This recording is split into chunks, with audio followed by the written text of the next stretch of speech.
नमस्कार. 9:30च्या बातमीपत्रात मी शिबानी जोशी आपलं स्वागत करते. सुरुवातीला एक नजर ठळक बातम्यांवर. पदोन्नतीत देण्यात येणाऱ्या आरक्षणासंदर्भात कायदा करण्यासाठी काँग्रेसनं सहकार्य करावं, केंद्र सरकारनं केलं लोकसभेत आवाहन. ऑगस्टा वेस्टलँड हेलिकॉप्टर खरेदी घोटाळा प्रकरणी माजी हवाई दल प्रमुख SP त्यागी यांची सीबीआयकडून चौकशी. वैद्यकीय अभ्यासक्रमांसाठी स्वतंत्र प्रवेश परीक्षा घेण्याची मागणी करणाऱ्या महाराष्ट्रासह अन्य राज्यांच्या याचिकांवर उद्या सर्वोच्च न्यायालयात होणार सुनावणी. सध्याच्या बदलत्या काळात नागरिकांचे प्रश्न सोडवण्यासाठी सरकारी अधिकाऱ्यांनी सकारात्मक दृष्टिकोन ठेवण्याची गरज, राज्यपाल. शेतकऱ्यांना देय असणारा FRP थकवल्यानं पुणे जिल्ह्यातल्या 20 साखर कारखान्यांवर कारवाई, सुमारे 174 कोटींचा दंड. भारतीय जनसंघाचे संस्थापक सदस्य बलराज माधोक यांचं वार्धक्यानं निधन. आणि राज्यासह देशभरात ठिकठिकाणी उष्णतेचा कहर, कमाल तापमानात लक्षणीय वाढ.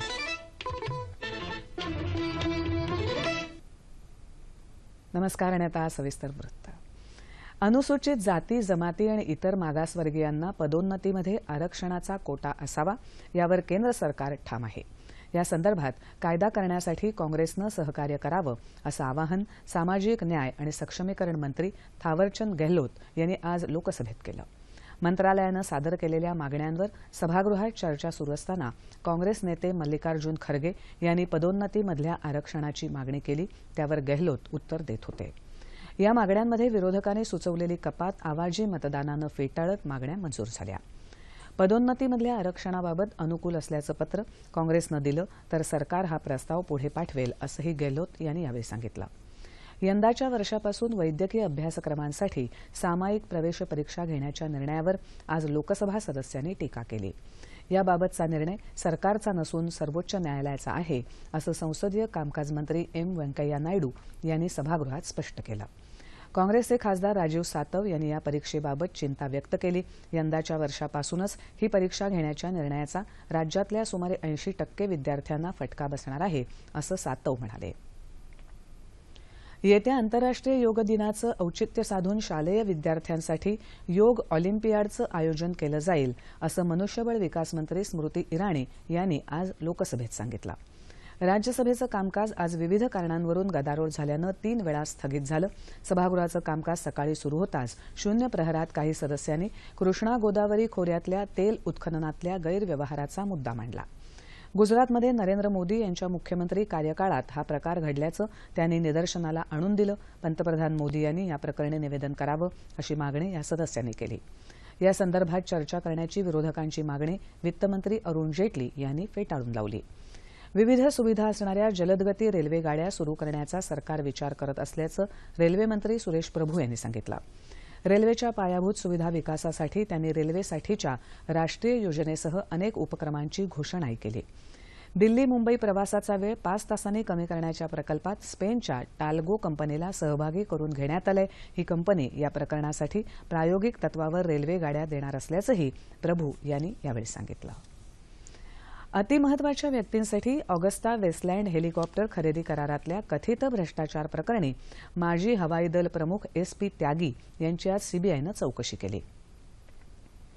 सुमारे 3,600 कोटी रुपयांच्या या व्यवहारात इटलीतल्या हेलिकॉप्टर उत्पादन कंपन्यांनी एका मध्यस्थामार्फत भारतीय अधिकाऱ्यांना कथित लाच दिली होती, असा दावा इटलीतल्या मिलान न्यायालयानं केला. या निवेदनात त्यागी यांचा अनेकदा उल्लेख करण्यात आला. सीबीआयनं त्यागी यांच्यासह इतर 13 जणांविरुद्ध या प्रकरणी खटला दाखल केलाय. हेलिकॉप्टर खरेदी निविदेत माजी हवाई दल प्रमुखांनी उड्डाण उंची मर्यादा 6,000 मीटरवरून 4,500 मीटरपर्यंत खाली आणल्यानं ऑगस्टा वेस्टलँड हेलिकॉप्टरची खरेदी शक्य झाली, असा त्यांच्यावर आरोप आहे. भारतीय हवाई दलाचे उपप्रमुख JS गुजराल यांची सीबीआयनं परवा चौकशी केली. 2013 मध्ये या दोन्ही अधिकाऱ्यांची चौकशी करण्यात आली होती. मात्र इटलीच्या न्यायालयानं नोंदवलेल्या निरीक्षणानंतर नव्यानं चौकशी प्रक्रिया सुरू करण्यात आली आहे. या प्रकरणातली वस्तुस्थिती आणि तपशीलवार घटनाक्रमासह सर्व बाबी बुधवारी संसदेसमोर मांडणार असल्याचं संरक्षण मंत्री मनोहर पर्रिकर यांनी जाहीर केलं आहे. वैद्यकीय तसंच दंतवैद्यकीय अभ्यासक्रमांसाठी स्वतंत्र प्रवेश परीक्षा घ्यायची मागणी करणाऱ्या महाराष्ट्रासह काही राज्य सरकारं आणि खासगी वैद्यकीय महाविद्यालयांच्या याचिकांवर उद्या सर्वोच्च न्यायालयात सुनावणी होणार आहे. नीट अर्थात राष्ट्रीय पात्रता परीक्षा आयोजित करणाऱ्या मेडिकल काउन्सिलच्या कार्यपद्धतीची माहिती घेण्यासाठी सर्वोच्च न्यायालयानं आज माजी सरन्यायाधीश R.M. लोढा यांच्या अध्यक्षतेखाली 3 सदस्यीय समितीची स्थापना केली आहे. नीट या वैद्यकीय सामायिक प्रवेश परीक्षेच्या काल झालेल्या पहिल्या टप्प्याला सुमारे 6 लाख विद्यार्थी बसले होते. दुसऱ्या टप्प्यातली परीक्षा 24 जुलैला होणार आहे. भारत आणि न्यूझीलंड यांच्यात थेट हवाई सेवा सुरू करण्याबाबतचा महत्त्वाचा करार झाला असून त्यामुळे दोन्ही देशांदरम्यान हवाई सेवांमध्ये वाढ होणार आहे. राष्ट्रपती प्रणव मुखर्जी यांच्या उपस्थितीत हा करार करण्यात आला आहे. व्यापार, शिक्षण आणि पर्यटन क्षेत्रामध्ये दोन्ही देशांच्या सहकार्यात सातत्यानं वाढ होत आहे. या करारामुळे या क्षेत्रांच्या विस्तारासाठी आणखी पाठबळ उपलब्ध होईल अशी अपेक्षा राष्ट्रपतींनी यावेळी व्यक्त केली. राष्ट्रपतींनी न्यूझीलंडमधल्या उद्योगपतींच्या मेळाव्यालाही संबोधित केलं. आशिया प्रशांत क्षेत्राची सुरक्षितता, स्थैर्य आणि समृद्धी निर्माण करण्यासाठी होणाऱ्या प्रयत्नांमध्ये न्यूझीलंडनं भागीदार व्हावं असं आवाहनही राष्ट्रपतींनी यावेळी केलं. न्यूझीलंडमधल्या ऑकलंड तंत्रज्ञान विद्यापीठाचे विद्यार्थी आणि शिक्षकांना संबोधित करताना ते बोलत होते. या दोन्ही देशांचे सामायिक हितसंबंध या भागातली शांतता, सहकार्य आणि समृद्धीशी संबंधित आहेत असंही ते म्हणाले. पापुआ न्यूगिनी आणि न्यूझीलंडचा दौरा आटोपून राष्ट्रपती मायदेशी परतले आहेत.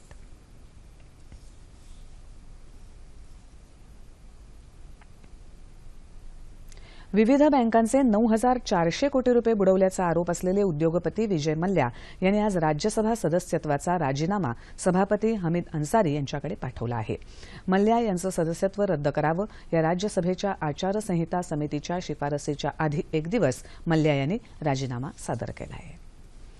बदलत्या काळात जनतेच्या सरकारकडून खूप अपेक्षा आहेत. ही बाब लक्षात घेऊन सरकारी अधिकाऱ्यांनी जनतेचे प्रश्न सोडवण्यासाठी सकारात्मक दृष्टिकोन ठेवावा असं आवाहन राज्यपाल चे विद्यासागर राव यांनी केलं आहे. पुण्यातल्या यशदा संस्थेत आज राज्य सेवा परीक्षेतून विविध पदांवर अ श्रेणीत निवडलेल्या अधिकाऱ्यांच्या संयुक्त प्रशिक्षण कार्यक्रमाचा शुभारंभ राज्यपालांच्या हस्ते झाला. त्यावेळी ते बोलत होते. शासकीय नोकरीत नियमित वेतन आणि हमखास बढती मिळते, मात्र शेतकरी आणि सामान्य कामगारांना ही सुविधा मिळत नाही. त्यामुळे अधिकाऱ्यांनी सर्वोत्तम सेवा समाजाला दिली पाहिजे असं राज्यपालांनी यावेळी सांगितलं. सर्व शासकीय अधिकाऱ्यांनी आदिवासी आणि ग्रामीण क्षेत्रात स्वेच्छेनं काम करून तिथल्या नागरिकांच्या आयुष्यात बदल घडवायला हवा असंही चे विद्यासागर राव यावेळी म्हणाले. शेतकऱ्यांना देय असणारा 66 कोटी 81 लाख रुपये FRP थकवल्यानं पुणे जिल्ह्यातल्या 20 कारखान्यांवर कारवाई करण्याचे आदेश देण्यात आलेत. यापैकी 5 कारखान्यांवर जप्तीचे आदेश देण्यात आले असून 7 कारखान्यांचे गाळप परवाने रद्द करून सुमारे 173 कोटी 78 लाख रुपयांचा दंड ठोठावण्यात आला आहे. FRPची 80% कमी रक्कम दिलेल्या 8 कारखान्यांचे परवाने निलंबित करण्यात आलेत. कारवाई करण्यात आलेल्या कारखान्यांमध्ये अनेक बड्या नेत्यांचे कारखाने आहेत. होल्ड बिपिन शर्मा साखर आयुक्त. राज्यामध्ये पेमेंटचा जो सरासरी टक्का आहे 83.3% ने पेमेंट झालेला आहे आणि जवळपास 19.7% पेमेंट व्हायची शिल्लक आहे. शेतकऱ्यांचे प्रतिनिधी आणि कारखान्याचे प्रतिनिधीमध्ये हिवाळी अधिवेशन 2015 मध्ये जे चर्चा झाली होती आणि त्या आधारावर पहिला टप्पा 80% आणि दुसरा टप्पा 20% जे द्यायचे ठरले होते, त्या अनुषंगाने ज्या कारखान्याने आतापर्यंत 80% प्रमाणे रक्कम दिली नाही त्या कारखान्यावर आम्ही त्यांना बरेच वेळी संधी देऊन कारवाई केलेली आहे. यापूर्वीचा अनुभव पाहता सहकार मंत्री अशा कारवाईला तत्काळ स्थगिती देतात. या कारवाईला तरी स्थगिती देऊ नये, ज्यामुळे शेतकऱ्यांचे पैसे मिळायला मदत होईल अशी मागणी शेतकऱ्यांकडून होत आहे. ग्रामीण प्रशासन आणि ग्रामीण जनतेशी निगडीत सेवांना माहिती तंत्रज्ञानाच्या प्रवाहाशी जोडून घेतल्यास ग्रामीण भागाच्या विकासाला गती मिळू शकेल. या दृष्टीनंच राज्य सरकारनं काल डिजिटल ग्राम योजना सुरू केली आहे.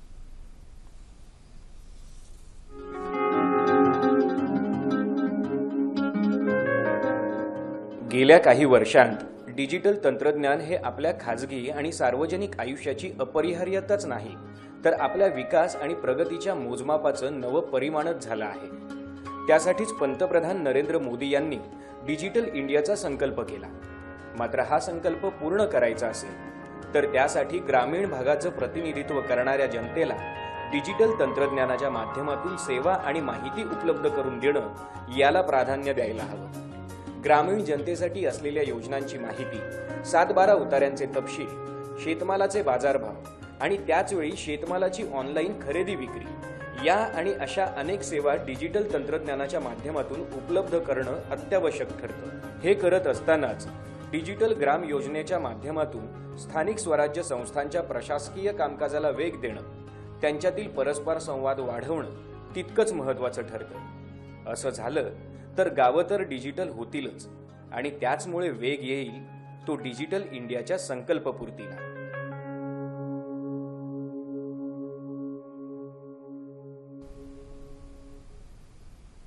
माहिती तंत्रज्ञानाच्या सहाय्यानं राज्यातल्या ग्रामपंचायतींना जोडणाऱ्या डिजिटल ग्राम या योजनेचा शुभारंभ काल मुख्यमंत्र्यांच्या हस्ते झाला. या योजनेविषयी अधिक माहिती देण्यासाठी माहिती तंत्रज्ञान विभागाचे प्रधान सचिव विजयकुमार गौतम आज आपल्या स्टुडिओमध्ये आलेले आहेत. नमस्कार सर, 9:30च्या बातम्यांमध्ये आपलं स्वागत. काल 1 मे महाराष्ट्र दिनाचं औचित्य साधून आपल्या राज्य शासनाने जो डिजिटल ग्राम ही योजना सुरू केली, तर ही नेमकी योजना काय आहे आणि डिजिटल ग्राम म्हणजे गावं नेमकी डिजिटल कशी काय होणार आहेत? डिजिटल ग्राम हा जो शब्दसमूह आहे, या राज्याचे सन्माननीय मुख्यमंत्री यांच्या ग्रामीण विकासासाठी 21व्या शतकामध्ये ज्या गोष्टींची गरज आहे, एक पिढी आपण गावाची पाहिली 20व्या शतकात. आता 21वा शतक माहिती तंत्रज्ञानच्या शतक आहे. बरोबर. आणि माहिती तंत्रज्ञानाचा वापर करून महाराष्ट्रातील 28,000 ग्रामपंचायती आपल्या दुसऱ्या पिढीमध्ये कसं प्रवेश करतील, त्यासाठी डिजिटल ग्राम हा पहिला टप्पा आहे. अच्छा. डिजिटल ग्राम ह्या संकल्पनेमध्ये आपण प्रत्येक ग्रामपंचायतीची जोडणी ऑप्टिकल फायबर केबलद्वारे करणार आणि प्रत्येक ग्रामपंचायतीच्या ठिकाणी असणाऱ्या ज्या 3 महत्वाच्या घटक आहेत, सेवा, शिक्षणाच्या दृष्टीने शाळा, आरोग्याच्या दृष्टीने सब सेंटर, डिस्पेन्सरी किंवा PHC, व शेती किंवा पशु संवर्धनाच्या दृष्टीने इतर ज्या तिथे शासनाच्या सेवा पुरवणाऱ्या संस्था आहेत, अशा 3 संस्था वायफायने जोडले जातील. अच्छा. तर काल सन्माननीय मुख्यमंत्र्यांच्या हस्ते आपण नागपूर जिल्ह्यात पहिला प्रकल्प सुरू केला, जिथे मौदा तालुक्यातील एक गाव आपण घेतला खांडला, कामठी तालुक्यातील तरोडी, बुद्रुक आणि खासला, हिंगणातील दाभा व नागपूर रुरल मधून विहीरगाव, अशा 5 गावाची जोडणी आपण ऑप्टिकल फायबरने करून आणि त्या ठिकाणी असलेल्या शाळा आणि आरोग्य केंद्र हे आपण वायफायच्या कनेक्टिव्हिटीने जोडून, बरोबर आहे, या डिजिटल माहिती तंत्रज्ञानाचा वापर करून शिक्षणाचा दर्जा आणि ग्रामीण भागात जे आरोग्याचे प्रश्न आहेत त्याच्यात थेट संवाद राज्यातील असलेल्या इतर ज्या सेंटर ऑफ एक्सलन्स आहेत, उदाहरणार्थ काल खासला गावाच्या सब सेंटरमध्ये काही रुग्ण होते. अच्छा. आणि त्यांना सल्ला देण्यासाठी मुंबईतील असलेला जो आपला सेंटर ऑफ एक्सलन्स आहे, जे हॉस्पिटल, अच्छा, त्या हॉस्पिटलचे जे सुपर स्पेशलिस्ट होते, त्यांनी त्या रुग्णांची चर्चा, तिथे असलेल्या डॉक्टरांशी चर्चा आणि त्या रुग्णाच्या पालकांशी चर्चा थेट केली आणि त्यांना आवश्यक सल्ला दिला. अच्छा. म्हणून ज्या गुणवत्तेच्या आरोग्य सेवा मुंबईला उपलब्ध आहे, ते आपण गाव पातळीवर सुद्धा उपलब्ध करून देऊ शकतो. थोडक्यात ग्रामीण आणि शहरी भाग याच्यामुळे जोडला जाणार आहे एकदम. आणि शिवाय प्रत्येक गावामध्ये ही ऑप्टिकल सेवा आल्यामुळे, वायफाय, इंटरनेट आल्यामुळे सगळंच आयुष्य त्यांचं खूप बदलणार आहे, नाही का? ग्रामीण एकदम बदलणार आहे. त्यांच्या पूर्ण जीवनमान बदलणार आहे. त्यांच्या शेतकऱ्यांच्या जीवन असो, विद्यार्थ्यांच्या जीवन असो, व्यवसाय करणाऱ्याच्या जीवन असो, सर्वांच्या जीवनामध्ये आमूलाग्र बदल होणार आहे. बरोबर. मग आता काल 4-5 गावात नागपूर जिल्ह्यातल्या आपण एक पथदर्शी पहिला प्रकल्प करून त्याची सुरुवात केली. आता पुढची अंमलबजावणी इतर सगळ्या ग्रामपंचायतींमध्ये आपण कसे जाणार आहात? या वर्षासाठी आपण नागपूर जिल्हा पायलट म्हणून घेतलेला आहे. अच्छा. आपल्याला माहित आहे की हा एक खूपच महत्वाकांक्षी प्रकल्प आहे. बरोबर. काही वर्षापूर्वी आपण यासंबंधी विचार सुद्धा करू शकलो नसतो. तर नागपूर जिल्ह्यात 776 ग्रामपंचायती आहेत. अच्छा. त्यापैकी 400 ग्रामपंचायतीपर्यंत आम्ही ऑलरेडी ऑप्टिकल फायबरची जोडणी केलेली आहे. अच्छा. आणि येणाऱ्या 3 महिन्यामध्ये इतर ज्या ग्रामपंचायती आहेत त्यांची पण जोडणी ऑप्टिकल फायबरने होईल. आणि आमचा असा ध्यास आहे की येणाऱ्या 3 महिन्यामध्ये नागपूर जिल्हा पूर्णपणे डिजिटल जिल्हा म्हणून घोषित केलं जाईल. आणि अशा प्रकारच्या एक ध्येय आणि स्टांक सन्माननीय मुख्यमंत्र्यांनी आम्हाला दिलेला आहे. आणि ह्याची आणि मग त्यानंतर उर्वरित सगळ्या ग्रामपंचायती.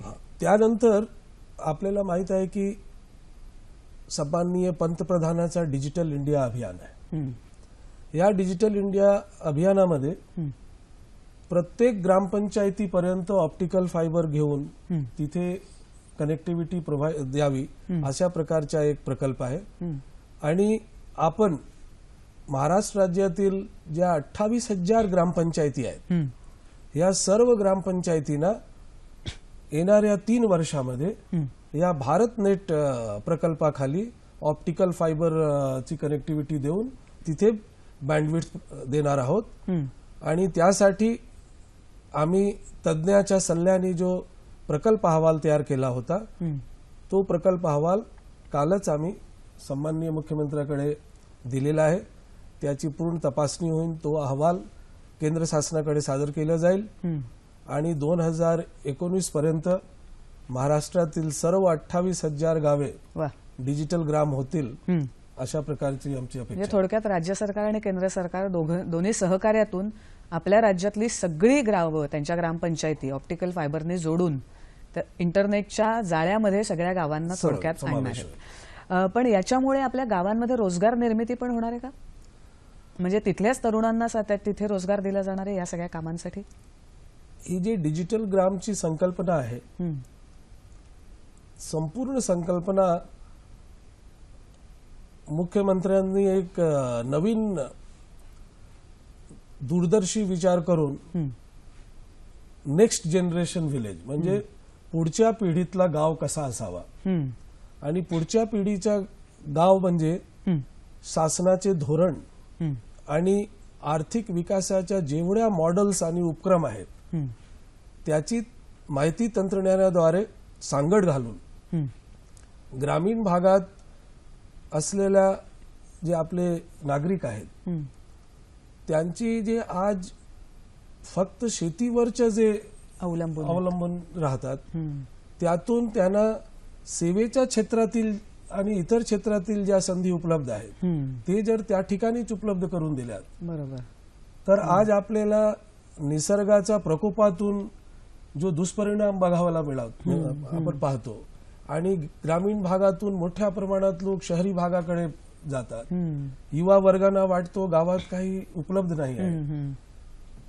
ही प्रक्रिया आपल्याला रिव्हर्स करायची आहे. त्यांना तिथल्या तिथेच काम मिळू शकेल. आणि आपण जर पाहिलं तर एक वेळी एक गाव अशा प्रकारच्या कनेक्टिव्हिटीने जोडला गेला तर त्या ठिकाणी आरोग्य सेवाशी निगडीत, शिक्षण सेवाशी निगडीत, कृषी सेवाशी निगडीत, कृषी मार्केटिंग निगडीत, आज रूरल वेअर हाऊसिंग जर तिथे निर्माण झाल्यात, रूरल बीपीओ तिथे निर्माण झाल्यात तर त्या ठिकाणी गावातून युवकांना बाहेर पडायला म्हणजे तिथल्या तिथे आणि ते सुद्धा आधुनिक रोजगाराच्या संधी त्यांना मिळतील. तर नवीन पिढीतल्या ग्रामाची संकल्पना हीच आहे की त्या गावात शहरासारखी मूलभूत सुविधा द्यायची आणि त्या ठिकाणीच माहिती तंत्रज्ञानाद्वारे पूर्ण जगाशी जोडण्याची संधी द्यायची. आपल्याला फक्त मी सांगतो की आम्ही 20व्या शतकात नोकरी सुरू केली. बरोबर. आणि जिल्ह्यात मुख्य कार्यकारी अधिकारी किंवा जिल्हाधिकारी असताना गावाच्या विकासाच्या संकल्पनेमध्ये आणि चर्चेमध्ये 3 गोष्टीची चर्चा खूप व्हायची. गावातून जिल्ह्याला जोडणारे रस्ते, म्हणजे रस्ते विकास हा एक मोठा कार्यक्रम होता. तसेच गावातून जिल्ह्याकडे जाणारी एसटी आणि कोकणचा भाग असला तर साखो कार्यक्रम. आज गावातून जाणारे रस्ते नसले तरी या डिजिटल हायवेतून आपण त्या मुलांना संपूर्ण जगाशी जोडू शकतो. म्हणजे 2000 साल साध्या हायवेचं होता, आता डिजिटल हायवेकडे आपण जातोय. आणि मला वाटतं हा खूप महत्वाकांक्षी उपक्रम आहे. त्यामुळे संपूर्ण ग्रामीण आणि शहरी माणसं एकत्र येणार आहेत आणि गावातच रोजगार सुद्धा उपलब्ध होणार आहे, पारदर्शी कारभार होणार आहे आणि लवकर लोकांना जनतेची सरकारी सेवा सुद्धा मिळू शकणार आहेत. म्हणजे असे अनेक लाभ असलेले हे डिजिटल ग्राम योजना आहे. त्याचा काल उद्घाटन झालं आणि त्याची माहिती तुम्ही द्यायला इथे आलात त्याबद्दल धन्यवाद. यानंतर वळूया इतर बातम्यांकडे. उत्तराखंडमधल्या वणव्यावर नियंत्रण मिळवण्यात यश येत असून येत्या 2 दिवसात वणवा पूर्णपणे शमेल असा विश्वास केंद्रीय पर्यावरण मंत्री प्रकाश जावडेकर यांनी आज व्यक्त केलाय. ते संसद परिसरात बातमीदारांशी बोलत होते. 1200 ठिकाणांपैकी केवळ 60 ठिकाणची आग अद्याप धुमसत असल्याचं त्यांनी सांगितलं. जंगलाला आग लावल्याप्रकरणी 14 जणांना पौडी इथून अटक केल्याचंही ते म्हणाले. राज्यातील सुमारे 1900 हेक्टर जमिनीवरचं जंगल आगीच्या भक्ष्यस्थानी पडलं आहे. आग प्रतिबंधक कामांचा मनरेगामध्ये समावेश करावा असे निर्देश दिल्याचं मुख्य सचिव शत्रुघ्न सिंह यांनी सांगितलं. यापुढे वणवा लागू नये म्हणून दीर्घकालीन योजना तयार केल्या जात असून त्या केंद्र सरकारकडे मंजुरीसाठी पाठवल्या जातील असंही ते म्हणाले. कुमाऊ भागात आजही हेलिकॉप्टरद्वारे पाणी फवारून आग विझवण्याचा प्रयत्न झाला, परंतु पौडी गढवाल भागात अद्यापही धुराचं साम्राज्य असल्यानं हेलिकॉप्टरला उड्डाण करता आलं नाही. राज्यात दुष्काळाच्या तीव्रतेमुळे पाणी मिळवण्यासाठी कूपनलिका खोदण्याचे प्रयत्न काही ठिकाणी केले जात आहेत. मात्र भूजल पातळी खालवल्यानं अनेक फूट खोदकाम केल्यानंतरही असे प्रयत्न अपयशी ठरत आहेत. पण पाणी न लागल्यामुळे अर्धवट सोडून दिलेल्या या कूपनलिका बालकांसाठी मृत्यूचे सापळे ठरू लागले आहेत. पुण्याजवळ शिरूर इथे कूपनलिकेत पडलेल्या सुनील मोरे या 4 वर्षाच्या बालकाला शर्थीचे प्रयत्न करून बाहेर काढल्यानंतरही तो वाचू शकला नाही. यापूर्वीही अर्धवट सोडलेल्या कूपनलिका खुल्या राहिल्यामुळे अपघात घडले आहेत. 200 फुटांपेक्षा जास्त खोल कूपनलिका खोदायला राज्य सरकारनं यापूर्वीच बंदी घातली असली तरी कूपनलिकांच्या खोदकामासंदर्भात कडक धोरण आवश्यक असल्याची गरज व्यक्त होत आहे. विख्यात भारतीय व्यंगचित्रकार मारिओ मिरांडा यांच्या 90व्या जयंतीनिमित्त गुगलनं एका खास डुडलद्वारे त्यांना अभिवादन केलंय. मिरांडा यांनी विशिष्ट रेषांवर आधारित मुंबई आणि गोव्यातील जीवनशैली खुमासदार रीतीनं सादर केली. ॲरॉन रेनियर या व्यंगचित्रकारानं हे डुडल चितारलं आहे. या डुडलमध्ये मुंबईतल्या पावसाळ्यात विविध समाजातील परंपरागत वेश परिधान केलेले आणि पावसाळ्यामुळे त्रेधा तिरपीट उडालेले मुंबईकर चित्रित करण्यात आले आहेत. मिरांडा यांचं 2011 मध्ये गोव्यात निधन झालं होतं. त्यांना पद्मश्री, पद्मभूषण आणि मरणोत्तर पद्मविभूषण पुरस्कारानं सन्मानित करण्यात आलं होतं. माहिती आणि प्रसारण मंत्रालयाचे नवे सचिव म्हणून अजय मित्तल यांनी आज पदभार स्वीकारला. मित्तल हे 1982च्या तुकडीतील हिमाचल प्रदेश कॅडरमधील सनदी अधिकारी आहेत.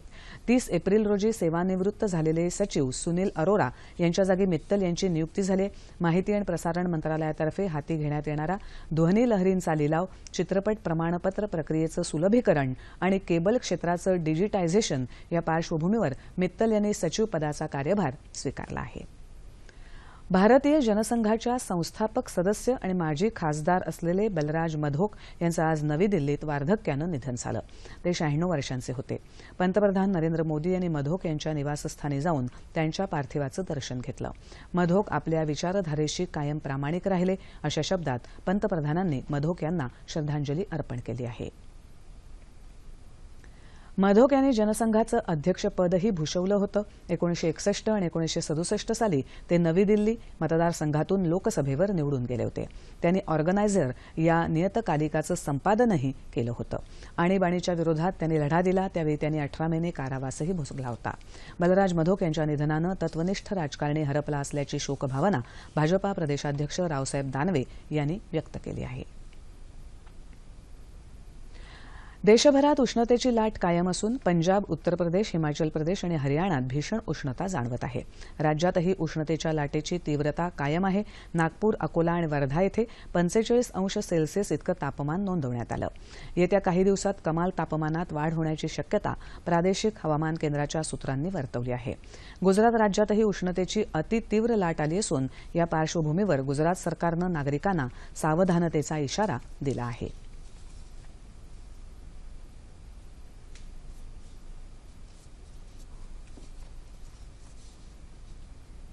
गेल्या 24 तासात विदर्भात तुरळक ठिकाणी हलक्या स्वरूपाचा पाऊस पडला.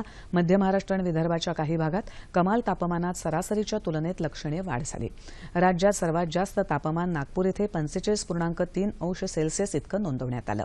येत्या 36 तासात विदर्भात तुरळक ठिकाणी पाऊस पडण्याची शक्यता आहे. याच काळात राज्याच्या उर्वरित भागातलं हवामान प्रामुख्यानं कोरडं राहील असा हवामान खात्याचा अंदाज आहे. विदर्भात तुरळक ठिकाणी उष्णतेची लाट राहण्याची शक्यताही वर्तवण्यात आली आहे. तापमान °C मुंबई कमाल 34, किमान 26,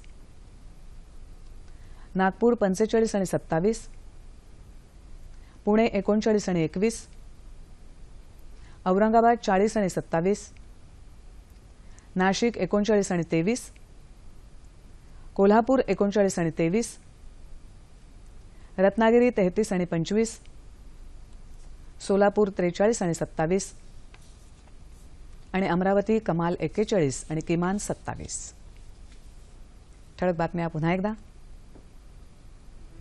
पदोन्नतीत देण्यात येणाऱ्या आरक्षणासंदर्भात कायदा करण्यासाठी काँग्रेसनं सहकार्य करावं, केंद्र सरकारनं केलं लोकसभेत आवाहन.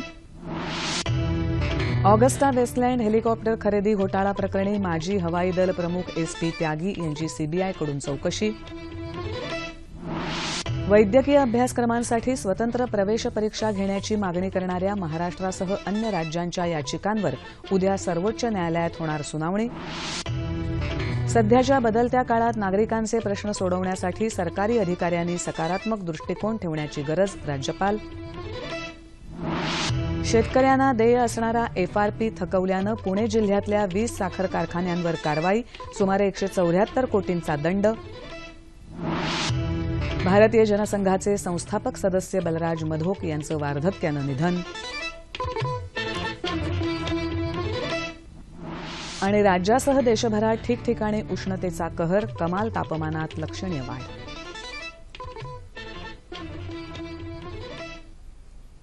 याबरोबरच हे बातमीपत्र संपलं. पुन्हा भेटूया उद्या सकाळी 8:30 वाजता आपल्या सह्याद्री वाहिनीवर.